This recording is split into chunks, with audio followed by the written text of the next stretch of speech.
Um dos maiores enganos que ocorre no coração de uma pessoa que quer aprender a servir ao Senhor é ela achar que quando ela começar a ser usada pelo Espírito Santo de Deus, ela vai ser aprovada e amada pela igreja. Quando Cristo Jesus começar a te usar para exortar, consolar e edificar os irmãos, Cristo vai fazer com que você entre em conflito com os religiosos, com aqueles que gostam da glória e da fama na obra. E eles não vão querer que você fale, porque quando você falar em nome de Jesus e o Espírito Santo fluir através da tua vida, o povo, aqueles que são leigos, aqueles que são novos convertidos, eles vão te amar. Eles vão sentir a presença de Cristo e o amor de Cristo fluindo através das suas palavras. E os fariseus vão ficar irados com você.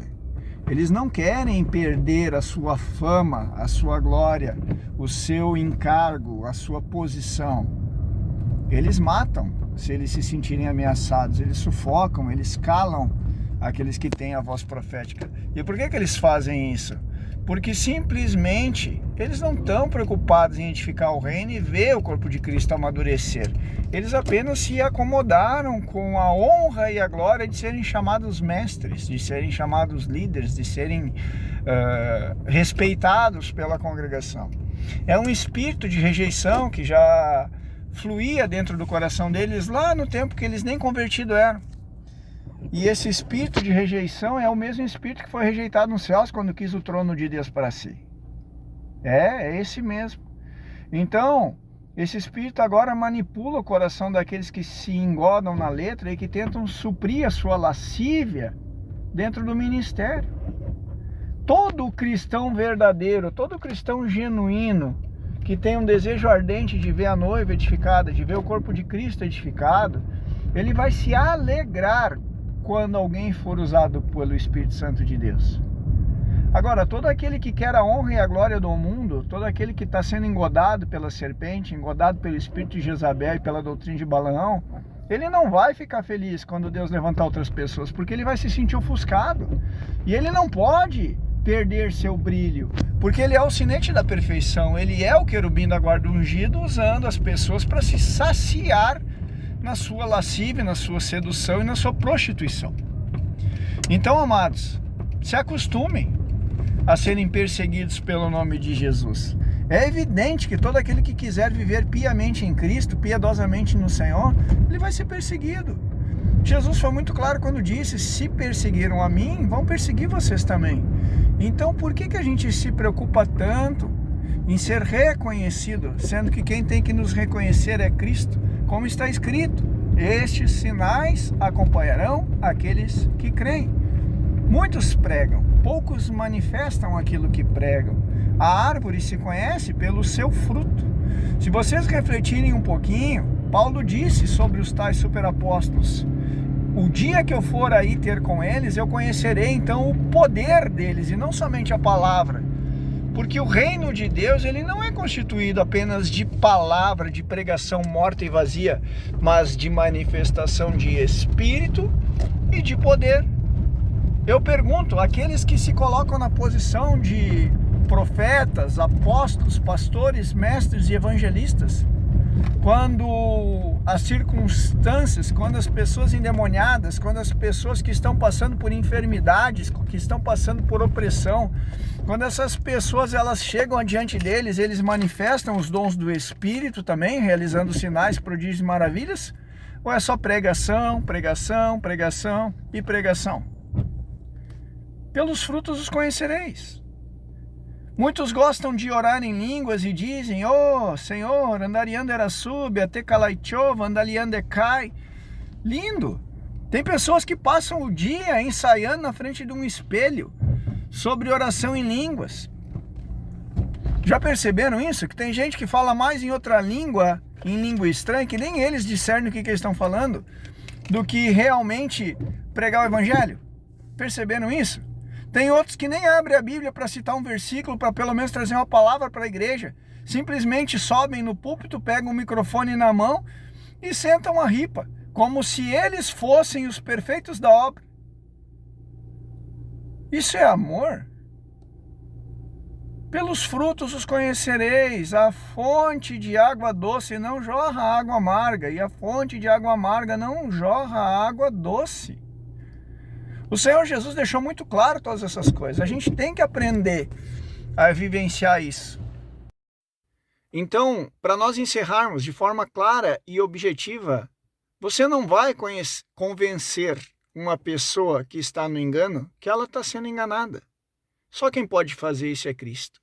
Você pode orar por ela, você pode amar ela, você pode trazer à existência a palavra pura de Deus, para que a palavra separe alma e espírito, juntas e medulas, para que essa pessoa seja tocada em sua consciência, em seu coração e se arrependa. É isso que você pode fazer. Só que se você abrir teus lábios com justiça própria, querendo apontar o dedo, Deus não vai te honrar. Deus vai te julgar com a mesma medida que você julga o teu próximo. Isso é fato. Quem quer ver a igreja amadurecida e sendo arrebatada, não está preocupado com quem está pregando. Está preocupado com o que está sendo pregado. Quem quer servir ao Senhor fica feliz quando vê uma pessoa sendo usada pelo Espírito Santo de Deus. Não está preocupado se essa pessoa está sendo aplaudida ou criticada. Pelo contrário, está na brecha intercedendo para que o Espírito Santo use ela com autoridade e poder, porque o objetivo é cooperarmos para vermos Cristo voltar e arrebatar a igreja. Ou você quer ficar aqui mais 5, 10, 20 anos? O que você quer, afinal, na obra? Você quer ver Jesus vir arrebatar a igreja ou você quer ficar aqui reinando, governando, sendo temido pelo povo porque você é um homem de Deus? Se decida. Eu quero ver Jesus voltar e arrebatar a igreja. Eu quero isso de todo o meu coração, de toda a minha alma e de todo o meu entendimento.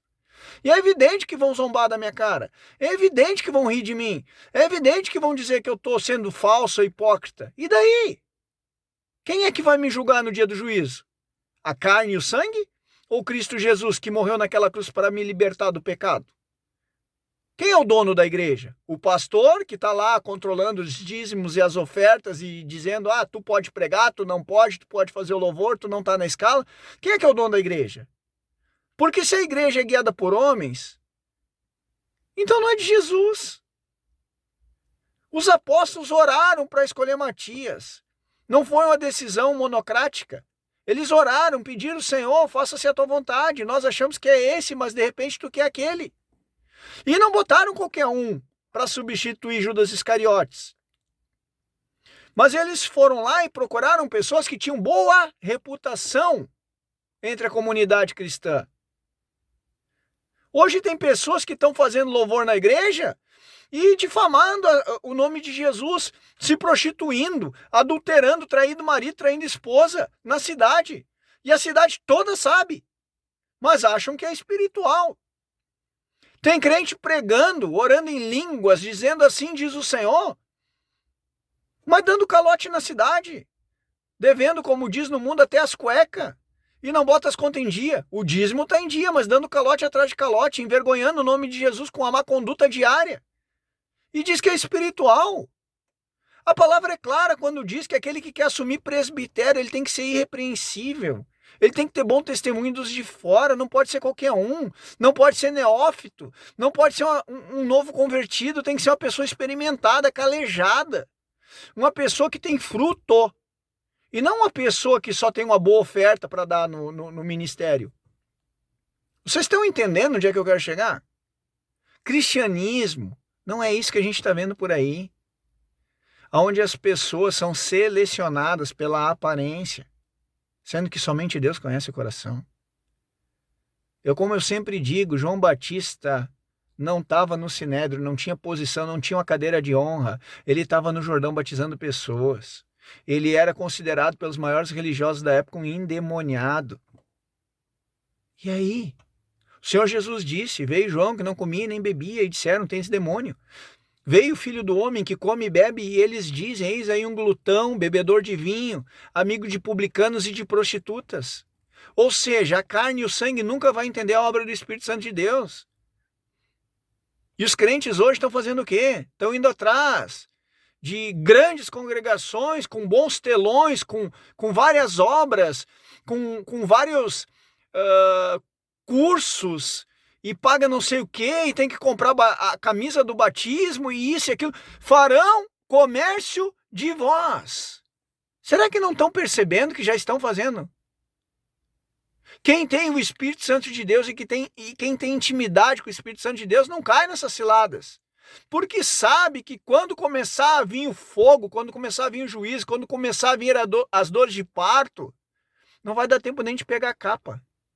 Nós vamos ter que correr para o meio do mato. E é lá que nós vamos ser cristãos de verdade. É lá que nós vamos aprender a amar uns aos outros, por necessidade. Porque você não vai ter de onde tirar recursos. Mas quem creu na nossa pregação? A quem foi estendido o braço do Senhor?